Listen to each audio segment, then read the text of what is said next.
Kulukude ukhalatha singikhona sengiphathi kuyona channel yakhe hamba phambili ngezo mina ke uveze ngintuthuko wakho malo bathi last born yamagumede mhlawumbe mangabe usemusha ngizophinda ngicela ngisho ukuthi uyasubscribe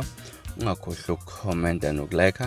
kanjalo futhi ke nokushare kukhona okukhulu kunakho konke bafethu isithusa abantu abaningi ivideo lapha nakangizwe umfoka Mchunu lapha kade encoma khona ubheka umfoka Mchunu kodwa kumncomeni kwakhe lapha ubonakala ngathi ukhuluma amagama eziswana amagama akhombisa ukugadla lapha uzokhumbula ukuthi ubheka Mchunu sokunesikhathi impela silandelana lapha enqamuka esemoyeni lapha esemsakazweni ohlelweni lakhe usikiya ngengoma kubheka uNgizwe umfoka Mchunu ubesenza lapha iclip encoma lapha matric excellence yakhe lapha nobheka Mchunu ukuthi uyancoma ukuba khona abantu abafana noBK ubheka umfoka Mchunu kwasesho nokuthi noma nje equleka esakaza lapha kodwa mina mhlawumbe angazi ukuthi kuthini kwakho ukuphawula ngalolu daba ahlala lapha na comment section ngaphambi ukuthi mhlawumbe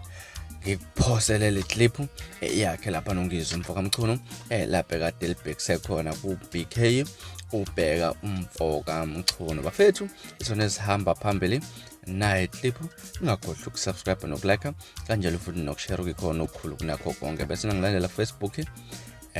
@radio uNgizwe nesiphatha kahle nemnumzane ngithanda khona kodwa zonke matric excellence ubheka Mchunu ubheka Mchunu uNkulunkulu wami umyeka nje uthi uyaquleka mayisakaza lapha uvela useyiqulekile wadlala iadvert nje ubheka Mchunu useyiqulekile okhosini kodwa unomsebenzi omuhle awenzele kakhulu ewenzela isizwe ngedaba lokuthi ukwazile ukuthi ahlomulise omatric baze babe izinto ezinkulu ezivela eNingizimu Afrika lokho asikwazi asikho ke isikole mina engisaziyo ngaphandle kwesika BK